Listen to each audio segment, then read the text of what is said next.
En pocos minutos daremos inicio a este evento. Le recordamos que las personas que aún no tienen sus equipos de traducción podrán hacerlo en el hall del auditorio.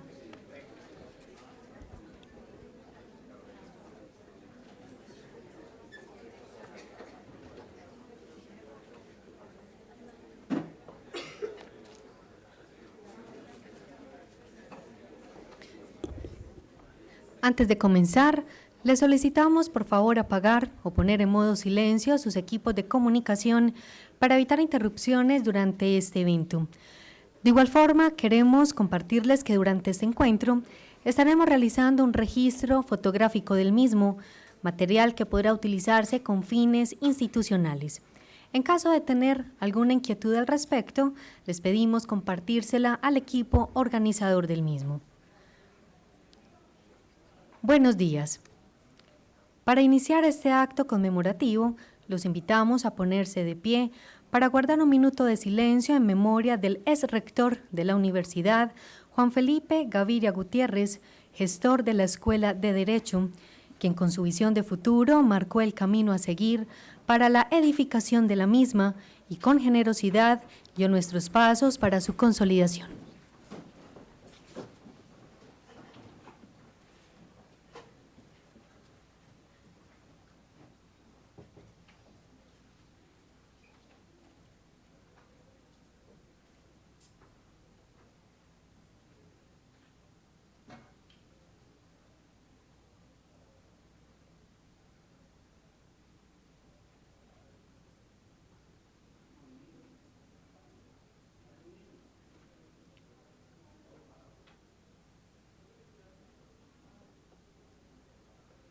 Pueden sentarse.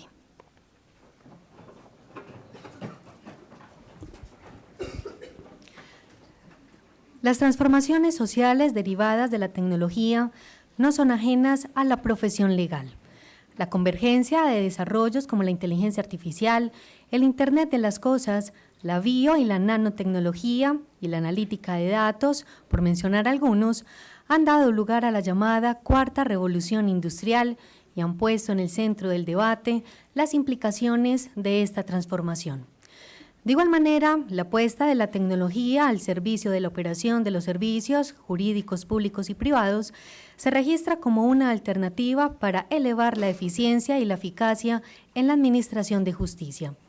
Con lo anterior en consideración y teniendo en cuenta que no hay profesión que pueda eludir el reto que impone el escenario actual, resulta imprescindible reflexionar no solo sobre el rol de los abogados del futuro, sino también de quienes propendemos por su formación. Por eso, la Escuela de Derecho de la Universidad de AFIT convoca a un encuentro para mirar en retrospectiva, pero con una visión de futuro, para celebrar sus 20 años como un evento académico denominado Innovación Legal, Retos para el Sector en la Era 4.0.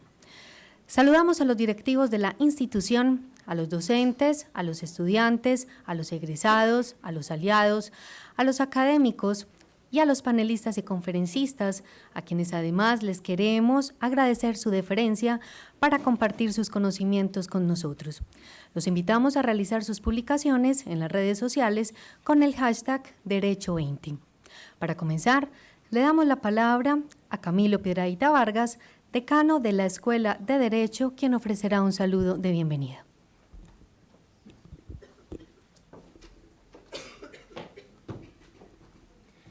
Bueno, muy buenos días. Yo no me voy a demorar mucho, no suelo demorarme mucho en estas palabras, porque básicamente las uso para dar gracias. Hoy no solamente estamos celebrando 20 años de nuestra escuela, esta escuela es de ustedes, de los profes, de los estudiantes, de los egresados, de los amigos que han creído en este proyecto durante tanto tiempo, sino que estamos materializando un sueño que tuvimos con algunos amigos por ahí hace un tiempo y con el señor rector, obviamente, que se excusa hoy de acompañarnos porque hay otros eventos también muy importantes en la universidad. Esperamos que en la sesión de la tarde nos acompañe. Un sueño de juntar, digamos, de alguna forma a toda la industria o al sector legal para conversar sobre estos temas tan importantes. Hombre, si las universidades nos estamos transformando y nos vemos hoy abocadas a transformarnos, pues la profesión legal muchísimo más. Entonces es muy importante que reflexionemos todos juntos alrededor de estos temas, abogados, aquí hay hasta diseñadores, académicos, firmas, proveedores de tecnología, Legis, IBM, Microsoft, gracias a todos, amigos, para que nos juntemos y podamos repensar el futuro de esta profesión. ¿Qué vamos a hacer?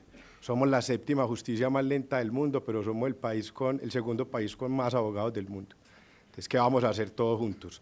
Gracias por creer en este sueño que hoy nos reúne, además de cumplir y celebrar nuestros primeros 20 años, muy especialmente a mis amigos que tomaron un avión y viajaron desde muy lejos, como Jameson y Chris, que tuvieron que sacar visas y sortear todos los trámites para estar legalmente aquí hoy en Colombia, y a todos los demás, a Andrés, a José, si los digo a todos, pues me demoro muchísimo, a nuestros asistentes, a nuestros monitores, al personal de comunicaciones.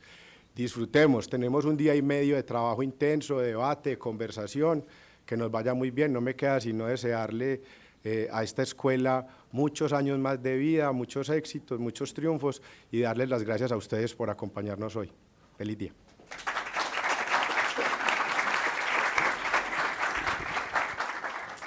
Muchas gracias, decano.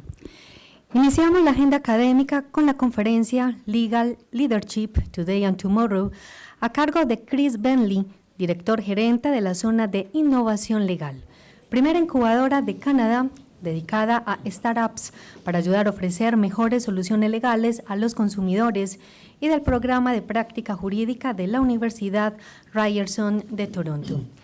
Chris Bentley fue elegido como miembro de la Asamblea Legislativa de Ontario para London West. Además, fue miembro del gabinete durante 10 años, donde se desempeñó como ministro y como fiscal general. También condujo varias iniciativas de cambio, como Justice on Target, al igual que un proyecto de salud y seguridad que redujo las lesiones en el lugar de trabajo. Al final de esta conferencia estaremos habilitando un espacio para la formulación de preguntas por parte del público. Bienvenido.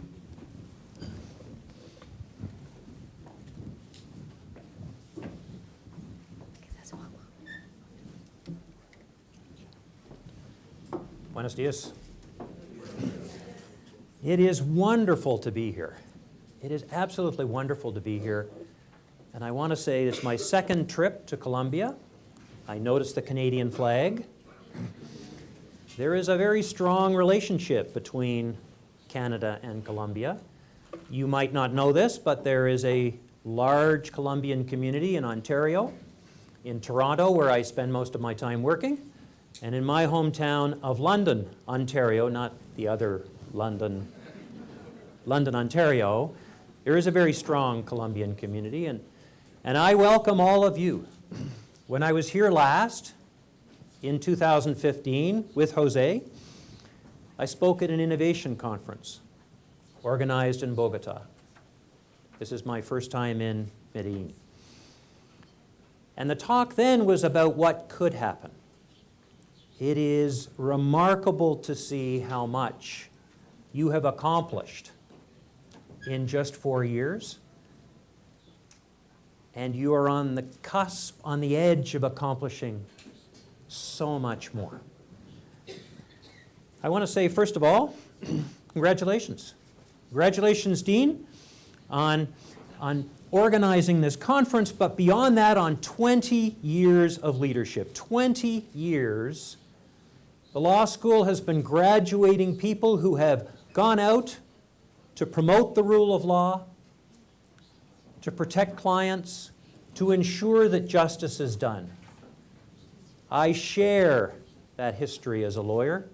Before I went into government, I practiced for 23 years as a criminal defense lawyer. Yeah, that's 23 plus 10 plus 7 since then. It's been 40 years since I left law school. I've seen a lot of changes outside of law, not as many changes inside law. I want to thank all of you who our lawyers, our members of the legal community, whatever your type of practice, however you contribute, whether you teach, whether you're in private practice, whether you work with NGOs or others, thank you for what you do. Thank you for the important work that is often the crucial piece between a person who needs justice and a system from which they alone can't find it. The questions you are asking at this conference, the questions are about the future of the profession, about the future of law school teaching, about the future of justice, are really questions that at their root are questions of leadership. They are the right questions at the right time. Congratulations, Dean, and all the others who put this together. And I will say at the beginning, I am as confident as I have ever been in the ability of the legal profession, whether it's teaching, whether it's practicing, the judiciary, whether it's government, to be leaders into the future. I am as confident as I have ever been in our ability to do it.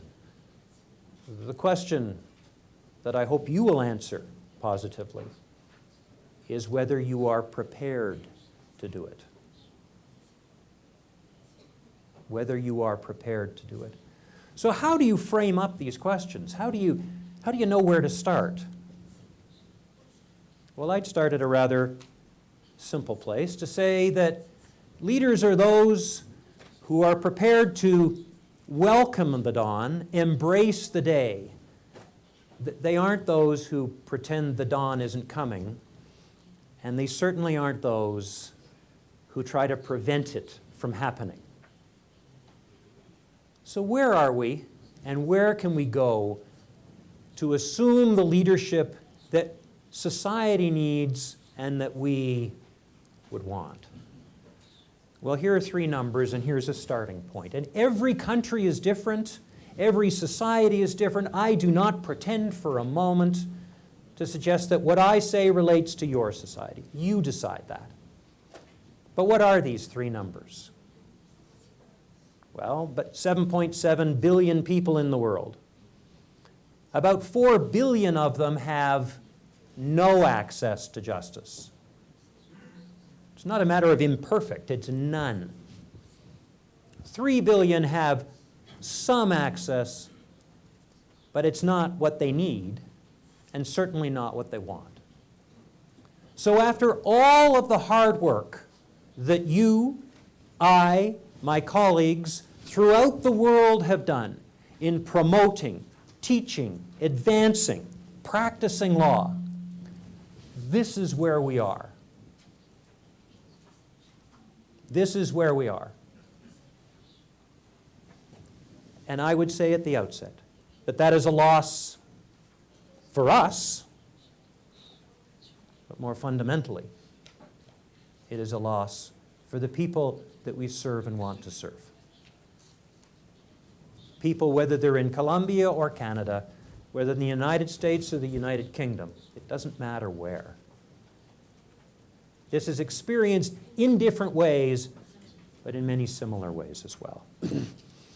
In Canada, notwithstanding that we often pride ourselves as having a very advanced legal system, when people have issues with the law that might require legal intervention, 95% of those with consumer issues don't go to lawyers. 93% of those with contracts, including 90% of small businesses who have issues with the law, they don't go to lawyers. And 92% of those with employment-related issues that would call for legal advice. So where are they going? What are they getting? This is the reality in Canada. I see that as a loss, and I see it as an opportunity. I see it as a void of leadership. But of course, every challenge becomes an opportunity. And I like to look at opportunity. I like to look at where we could go. And the question is, where do we start? And of course, I start with people. I start with people and businesses, whether they're in Colombia or Canada, wherever they are in the globe, whether they've got no money or lots of money, whether they're entrepreneurs trying to start a tiny business, or whether they're multi-billion-dollar corporations. People inside law are no different than those outside of law. They want what they want, and they want it faster, they want it simpler, and they want it more affordably. Businesses throughout the world. So how do you approach this challenge? Where's the leadership to come from? Albert Einstein resonates with me. You can't solve the problems of the future at the same level of thinking that got us to where we are. Or, he has another slightly more colorful phrase, if you do the same stuff in the same way, you're going to end up in the same place. And if the place you're in is not exactly where you want to be, then how do you get from here to there? Now, there's an incentive to do this that is on top of the moral imperative, on top of our wish to provide justice to those who desperately need it. That's an economic incentive. Let's be blunt. We all, I suspect, as you practice law, as you have practiced, or as you will practice law, have in our soul that wish to do justice. Not all of us can do it for free. There's an economic incentive. There's an enlightened self-interest. And there's a big market out there. But this is the market of legal services as the system now exists. This is not the market of legal services as it could be if we actually served all the people who need our help, who actually have some money to pay. And others have noticed, and others are moving. They don't look like traditional law firms. They may not be practicing law, because in Canada you can only practice law if you're a lawyer. And yet they're all very healthy in Canada. I like them all. But they've noticed the opportunity. They've noticed an opportunity that has come in large measure because we aren't on the field. We haven't occupied the space. Because I would suggest we're not giving people what they want in the way they want it. We are giving them what we've traditionally given them in the way that we've traditionally given it to them. So there are other challenges. It's not just the challenge of a big market that's attracting new players. There's technology, and you're going to have panels that take a look at technology. This and far more sophisticated than this. Technology provides both challenges and opportunities. What he's holding in his hand could, when he walked across the stage, Steve Jobs walking across the stage in 2007, not a long time ago, what he held in his hand could do what it would take rooms of computers to have done when I left law school.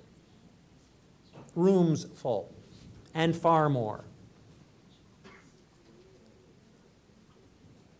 The capacity of what you're going to be talking about or hearing about from the panelists over the next couple of days, what you experience in your everyday life is far beyond anything people of my vintage could ever have imagined. But its capacity has not been used in law because we are a profession of tradition. And we like our traditions. But technology does something else. It's not simply a tool to be used by lawyers, for example, when we decide or not decide to. No, it's far more than that. It's a tool in the hands of every single person out there. And don't you kid yourselves. Sometimes in law you hear from legal professions, well, not everyone has a phone, or not everyone can use a computer.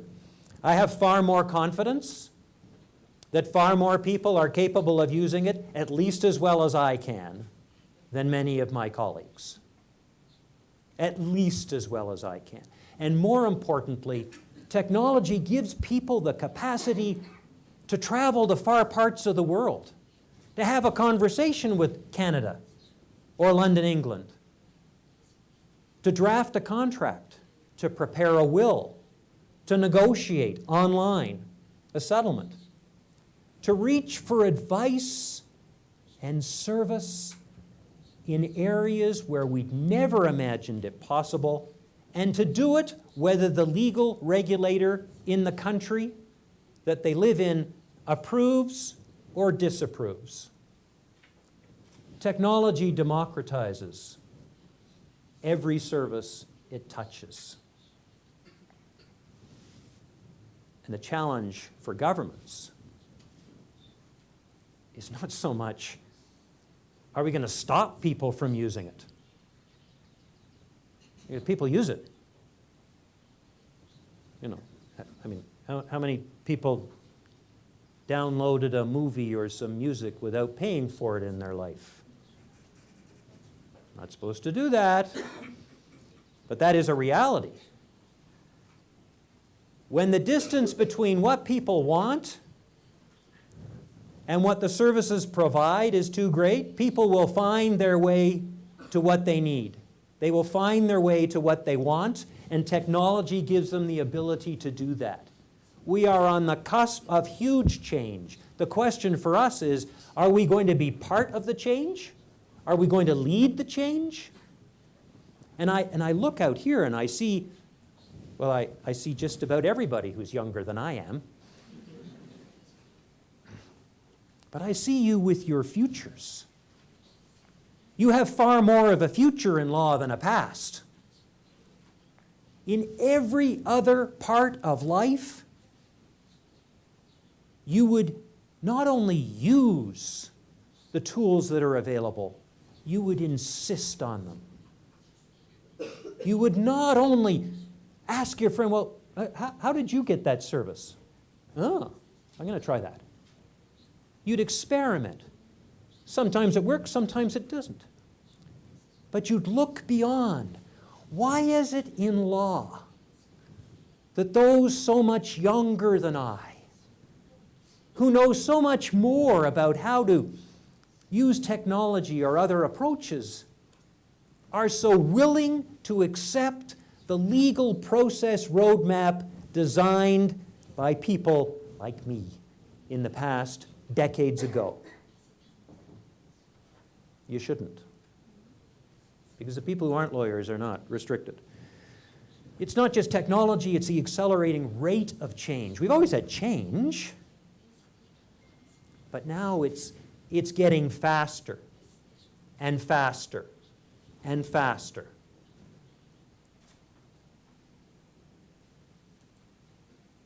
I don't know if there's anyone here from government, but who's advising government on the legal implications of new technology? Are they lawyers who don't use technology in their practice? Are they lawyers who were never trained about the power of technology? Is it small wonder, at least in part, that we have issues with rapidly advancing technology and governments that are so ill-equipped to deal with the effects, when the people that government would traditionally look to give that crucial advice have not been trained in its power, its capacity, its reach, and don't use it? So how do we get from here to there? What are the missing pieces?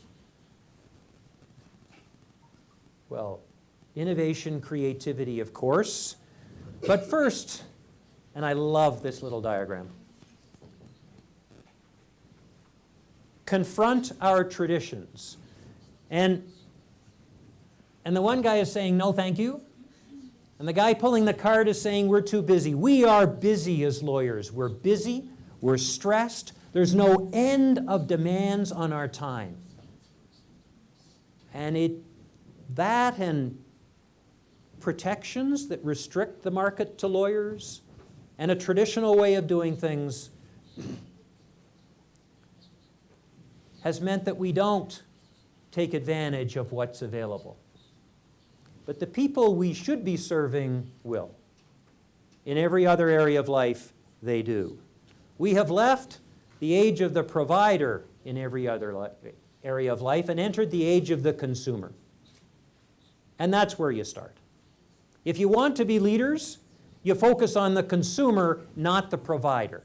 Much of our history as lawyers has been focused on the provider. I know you'll be talking about the future of legal education. Ryerson's going to set up a law school. It's starting next September. And people have been working on that for many years. When I joined Ryerson 6.5 years ago, I was asked by the president, should we set up a law school? I said, we've got lots of law schools. They're all very good. I graduated from one.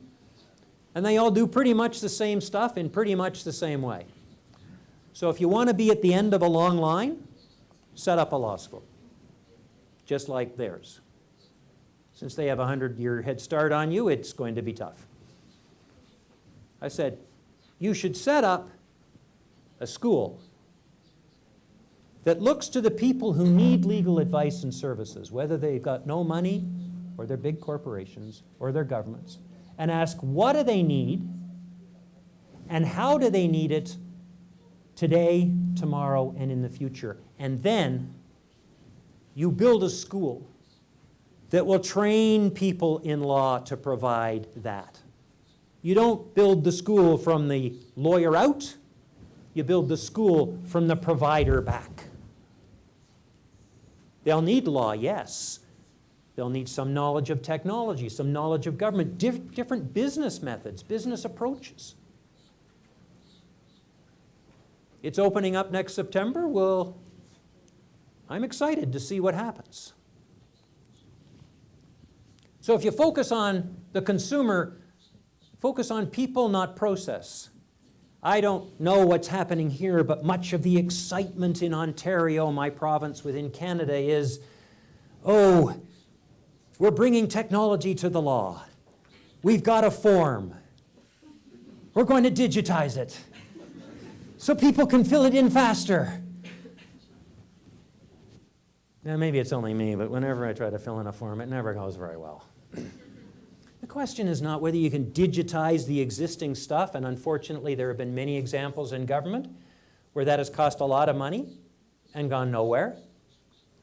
What technology, what new business approaches, well, new to law, but the ones that have been around forever, whether it's the focus on data, whether it's process mapping, whether it's design thinking,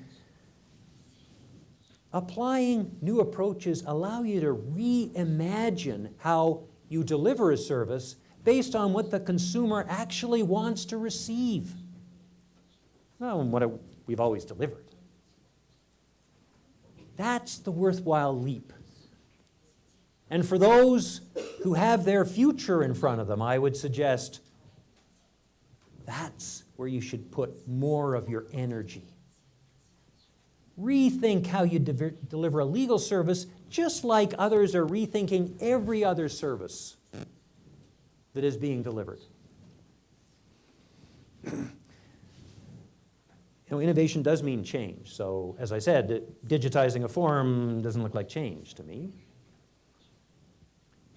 But innovation includes technology, but it's more than technology. Rethink the approach first, redesign it first, and then see how technology can allow you to make the next leap forward, allow you to go even further. I can assure you that there are many people who are not lawyers who are looking at the legal system now and figuring out the opportunity to rethink the delivery of services and to profit from it. I mentioned the Big Four before. There are many others. They're doing that now. It's about systems, not singles. I know every case is unique, of course. I practiced criminal law for 23 years. Everyone was different. Everyone had a different story. There was a different background. There's a different issue that comes up. But if you stand back a little bit, you will see a remarkable similarity to much of what we do in the law. Don't back away from that. Don't say, no, I'm unique. Yes, you are unique. I'm important. Yes, you are important. What you do is important. But recognize the similarity. And in many instances, we can leverage that similarity. Leverage the power of new business approaches, maybe new providers. Doing it in a different way to provide people what they want in the way they want it. Faster, simpler, more affordably. And still make an excellent living from it. I am not one who's trying to get rid of lawyers. I run a law licensing program. 200 plus people every single year. We help get called to the bar so they can practice law. But I want them to have a future and not simply a past. They deserve a future. You deserve a future. And the people that we otherwise serve need that future. And lest you think that by doing things differently and not charging a huge amount of money per hour, as we do in Canada, from the people who can actually afford our services, the companies here didn't become what they are by serving the richest of the rich. They became what they are by figuring out how to serve the rest. There's a lot more of the rest. And there's a lot bigger market in the rest. And you can do this in a small way or be a small part of it. Or maybe, who knows? Maybe you're the next Amazon or Google. I just wanted to take a few more minutes before we end to talk about what we do at the Legal Innovation Zone in Canada. Not because it's necessarily relevant to anything, but it shows what you can do if you just decide to do it. And I suspect you can do it infinitely better. So about 4.5 years ago, maybe 5 years ago, I went to, after I'd been at Ryerson, and we were designing this licensing program, I was sitting in a former Google office in an office building in Toronto. I was really empowered. It was a fancy place with whiteboards all over the place. Ryerson has developed a bit of an international reputation as a business incubator. And they had 80 companies at the time.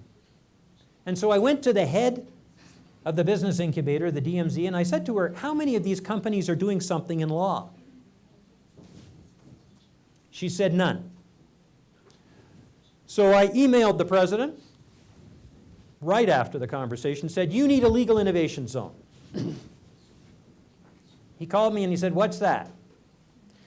Now then I did something that I know none of you have ever done in practice or will ever do in practice. When you're asked a very difficult question and you don't actually know what the answer is or should be, I said, well, a legal innovation zone, that's a... and this is why you need one. He said, go ahead. No red tape, no money discussed, no building, no nothing. We think we were the first incubator, business incubator, dedicated to legal startups in the world. We keep saying that and nobody contradicts us, so we're just going to keep saying it. That's not fake news, that's just news until it's shown to be fake. And what do? Lots of words. Don't worry about the words, it's the focus. We're dedicated to building better legal solutions for consumers. We focus on the consumer, and we don't care whether the consumer has no money or billions. And we do it in 3 ways. We support legal tech startups. We give them space, mentorship, advisors, and they can come and build their business. We work with government, with legal aid, with law firms on advancing their innovation agenda. It's remarkable. Everybody's got an innovation agenda. I think it's a requirement that if you work for something, an entity of any sort, you have to have an innovation agenda. Here it is. Here's my innovation agenda. When you scratch below the surface, though, you'll find that most people don't get very far on their innovation agenda. But it's good to have it and good to talk about it. So we help them advance it. We've done some interesting things. We've been in Ukraine a couple of times. They've been building a legal aid system from scratch. Remarkable. From nothing. But they built innovation into it from the beginning. And we've helped them run some design thinking workshops. Get people approaching issues that they would do in a traditional way in a slightly different way. And we rather cheekily, I would say in English, said we're going to help the system redesign. Because our legal system is not working for all of the people it should be working for in the way it needs to. And we decided to start with family law. Now you say, why family law? I don't know family law. I was a criminal defense lawyer. But while I was a minister in the government, I heard from many people, lawyers, people who've worked with families who were not legally trained, and people who were going through or had gone through separations and divorces with the existing system. And they said, you need to fix this. You need to fix it. Too much process, too slow, way too expensive. So most people end up going to court without a lawyer, which I think is never a good idea. It's like going to the operating room without the doc and the nurse and everybody else who does something. So we did a few things, and we didn't get as far as I'd like. So we thought we'd start with family law. And you say, well, where do you start? Remember, please, remember that the Legal Innovation Zone in Toronto, Canada started up with me and the director that I hired, who's not a lawyer. The president said, I guess you'll need a lawyer. And I said, no, I know lots of lawyers. I need someone who's going to think differently than me. And a couple of other employees. We launched some family community collaborations, rooms that looked like this with people from all over. We invited the world and said, family law, how would you do it differently? And they came up with an approach. Make sure people know their rights, inform them. What are their rights and their responsibilities? Everybody wants to know their rights. Not as many people want to know their responsibilities. But do it in an organized way and do it online. Then triage the cases. Triage as in, I think of like the emergency room at a hospital. You go in, you help people focus. And sometimes they're not ready to focus. So you help people connect up with the resources they need. Child has mental health issues. That's getting in the way of moving on. Financial issues. Your own personal issues. You empower them by connecting them with those resources. And then you help them resolve, maybe through the traditional court system and maybe not. So we then got a tiny bit of funding from some very, very kind donors. And we actually built the first part using Neota logic. So familylawportal.com, it's in very early beta stage. You can check it out, try it out, it's free. It's free to anybody who wants to use it. And at the end of it, you get your PDF of your questions and answers, and you get lots of information. So then you can take that to the next stage. And what would the next stage be, in our view? It would be a triage system. So now we've started gathering people together to say, let's construct a triage system. Now, please remember that we're still the legal innovation zone. There are some members of the family bar that are not thrilled. Just saying. We're not the government. We're not legal aid. We're not the legal regulator. We just said something has to change, and if nobody else will change, we're going to start the change. And then we did one other thing that I became very attracted to when I was in government. Have you ever noticed in the access to justice conversation, there are two things missing? When President Kennedy said he was going to go to the moon, he said, by the end of the decade, I'm going to go to the moon. Well, he's going to send someone to the moon. So he knew where he was going, the moon, and he told you when he was going to get there. Have you listened to the access to justice conversation? What does that mean? What is access to justice in family law? If we're improving access to justice in family law, what exactly does it mean? How do I know when I'm there? And when am I going to get there?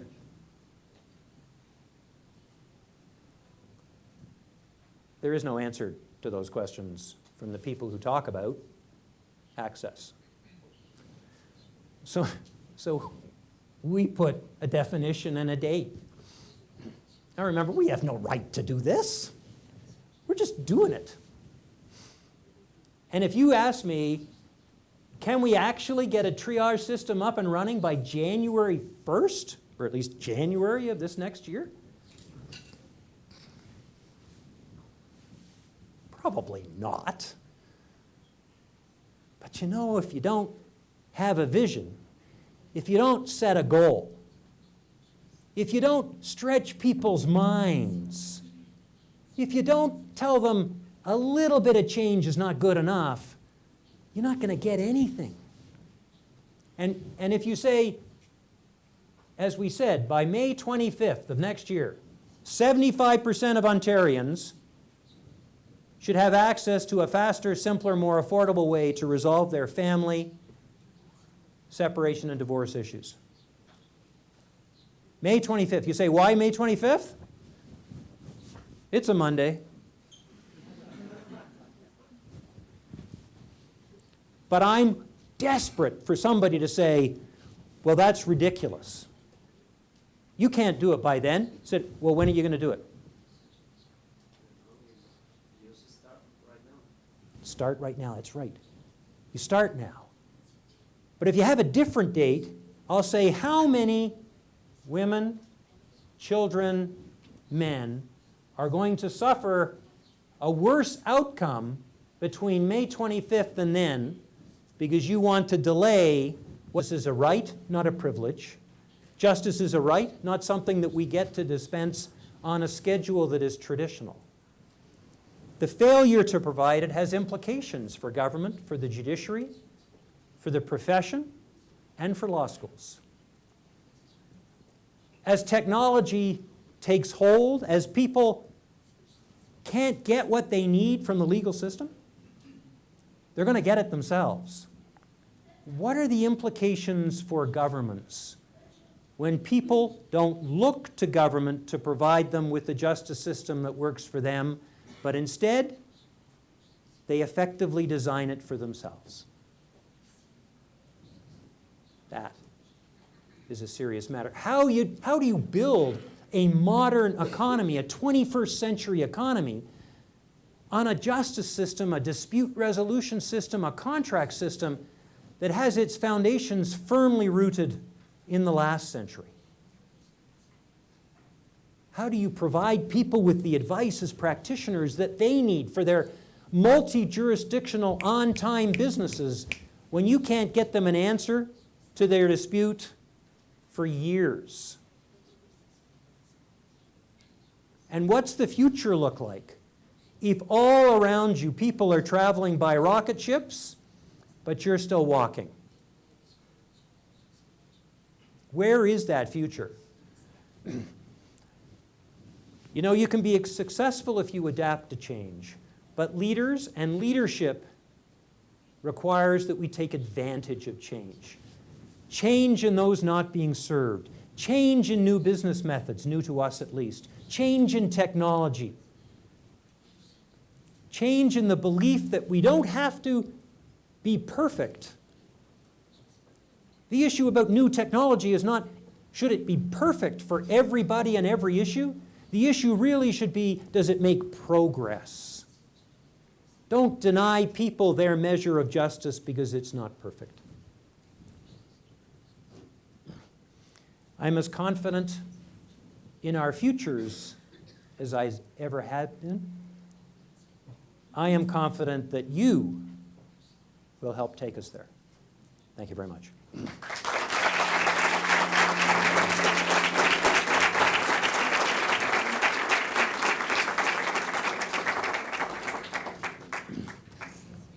I have time for questions? Yeah. Okay, I have to put on this device here.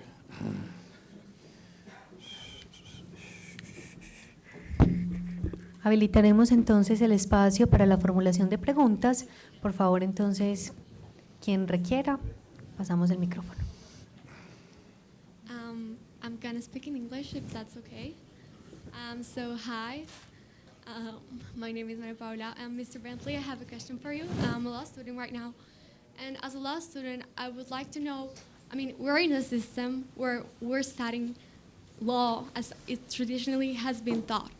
And how do you think we as students can help and start, these innovation ideas, and how is our role? What do you think it's our role? How we can help change this traditional system, start creating new ways and start innovating in the study of law? Well, I think you've started by being here. I think you started by asking the question. And I taught at a law school for 10 years part-time while I practiced. I believe very strongly that at its core, what you obtain from a legal education is important and valuable and is needed. What is challenging is that the way we've traditionally provided it to the people and businesses that need it is clearly not working for them.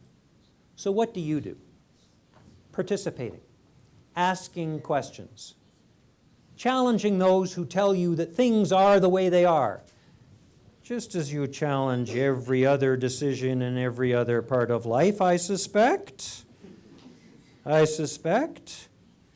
Coming up with new approaches. You know, whether you're working inside an organization, with a law firm, in government, or on your own, you have the ability to drive change. And there is an enlightened self-interest in all of us when you connect the change that you see with the market opportunity, and you and your colleague and your colleague and your colleague are all doing the same thing. There's power in that. Don't dismiss the power of 2 voices over 1, of 10 voices over 1. You have power to drive change. You're the future. My generation has more of its past. I'm with the future. Thank you. Hi. How can we create solutions when the concepts that we know are changing? Like, for instance, privacy.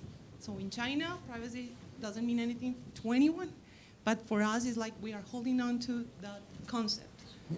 So we create solutions, or we create profitable businesses, but the concepts, I think the revolution is about, like the Industrial Revolution was like private property concepts.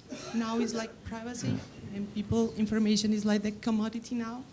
How can we create profitable businesses and solutions for people when the concepts that we already know are changing?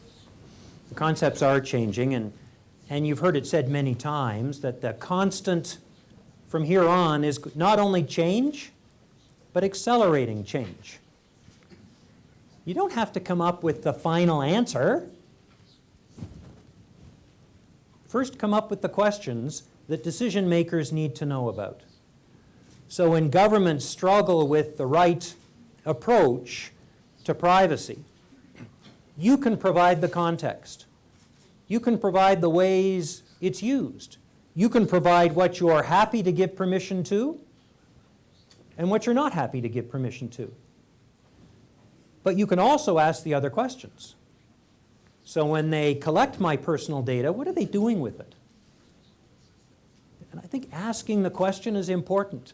Bringing your experience beyond law is important. Being able to focus that knowledge and experience on the legal question is important. But you have a friend who's a computer expert. You have another friend who's an engineer. You have another friend who runs a business. Multidisciplinary approaches to these very important questions are the way of the future. We, for too long, have remained in silos. So don't, when the questions are large, and the chances are you're going to hear a lot of no's, don't worry about that. Carry on. I always used to think that my job as a criminal defense lawyer began when everybody else said no. I think you should drop the charge against my client. No. I think you should let my client out of custody. No. I think you should agree to a reduced charge. No.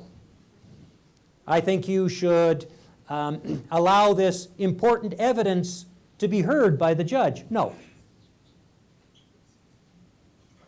Your job as lawyers begins when things aren't going right much of the time. So don't worry about people saying no. That's just the start of the discussion. It's not the end of the discussion. And you get to bring your drive, your passion, and your skills. This is not a conversation for the faint of heart, and it's not a discussion for those who have no skills. You've got to get the skills. Make the most of this.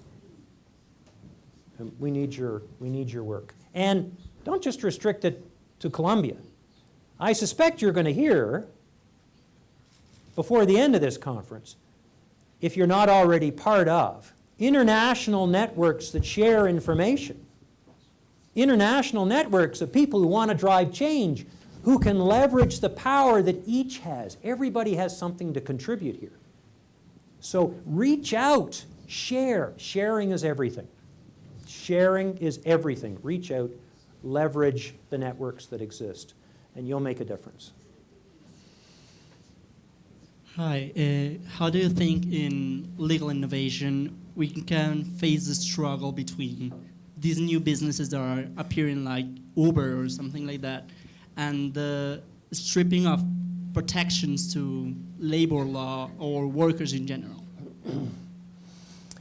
Well, I think those are great questions that the people with more knowledge than I should be addressing. But here's just one tiny question there. And you may be referring to the law that California has just passed, which is to characterize the contractors, or the people who Uber and Lyft called contractors who drove their vehicles. They're now potentially being labeled as employees, potentially. So that's a big question and discussion. I leave that aside. But one of the answers that those companies might advance is that we don't do what you think we do. We're a computer company. We're a platform. So that doesn't apply to us. So we're the lawyers who can talk not just about the history, but about how new concepts apply to history. We're the lawyers who are leading the evolution of these very important questions that affect the lives, livelihood, security, and safety of all of us.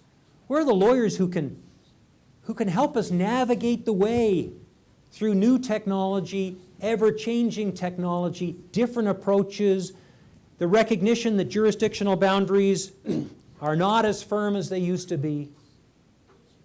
We need people who have opened their eyes and their minds to other possibilities. And that can be scary. That can be scary, and I just want to add this, even though it's not directly related to the question. You know, it can be scary to open up. In Canada, we have a closed profession. You can't offer legal services unless you're a lawyer, even though a whole bunch of people are. And I think that has given lawyers a very false sense of security. It has dulled their competitive edge and drive, and it has limited their ability to compete. Be clear, others are competing with lawyers. The question is whether we're going to be allowed to compete equally with them. So don't fear competition. You're lawyers, or will be. You love competition. You love it when you don't get everything you want. It's just an invitation. Treat it as that. Any?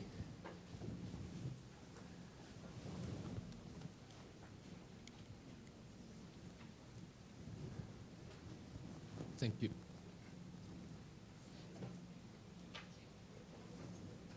Thank you, Mr. Bentley.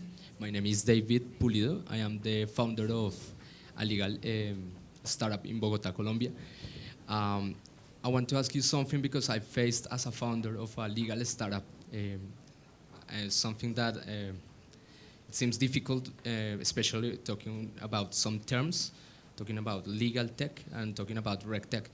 I have a legal product that helps companies comply with legal requirements. But unfortunately, I faced the problem or the issue that when I talk to the customers, they don't understand what the legal tech term or reg tech terms are related, because this is absolutely, this is not like a,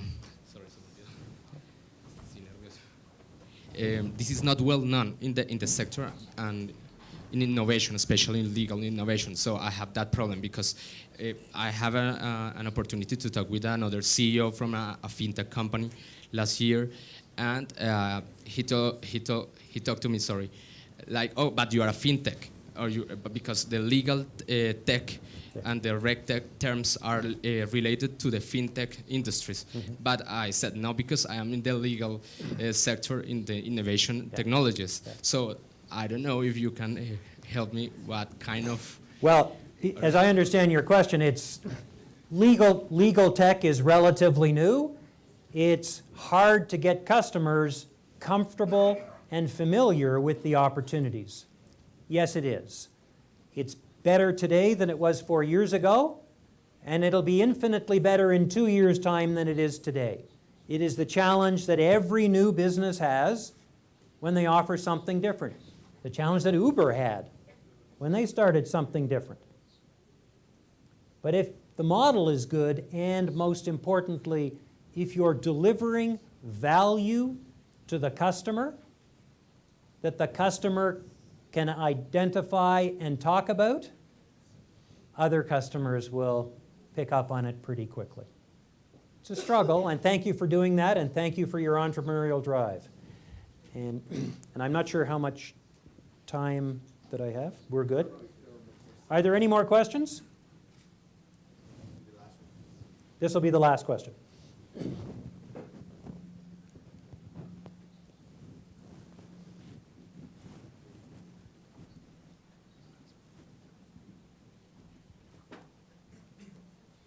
Well, hello, Mr. Bentley. Good morning. I'd like to ask you, I've been thinking about this profound idea of responsibility, and I'd like to talk to you about what would you think about, think first about responsibility over rights in a way to achieve in legal innovation.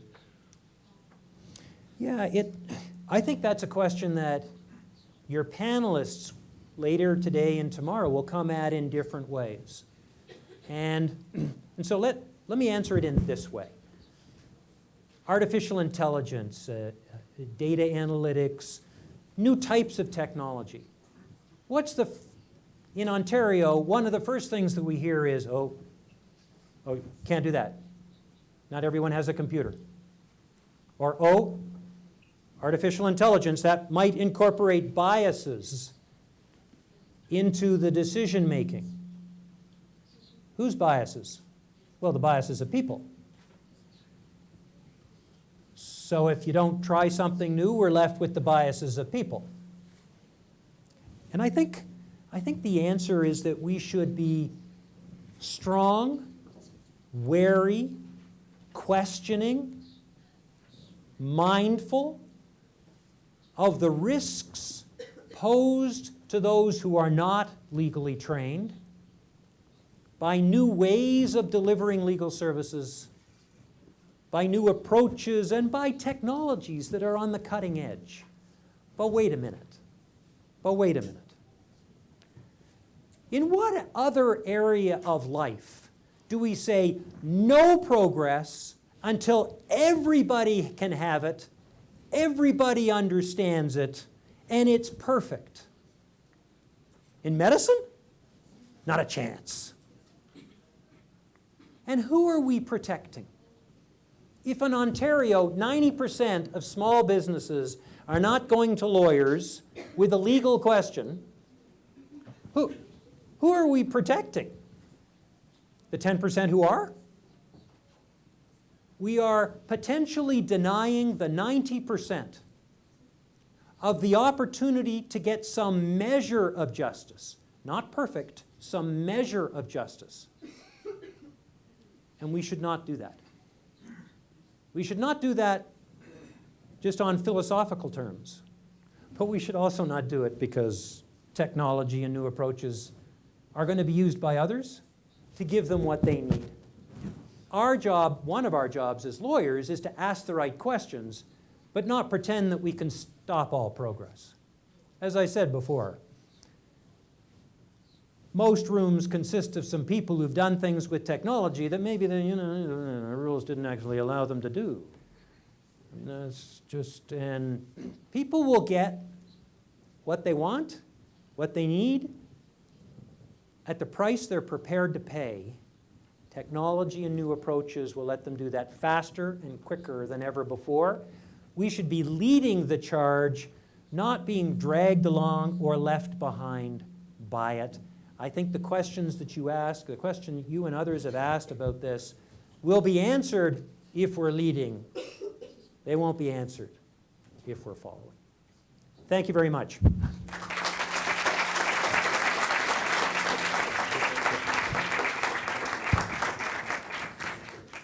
Agradecemos a Chris Bentley por su presentación. Ahora los invitamos a hacer un receso de 15 minutos. Los esperamos entonces de nuevo bien puntuales para continuar con este evento. Gracias. Oh my goodness, thank you very much.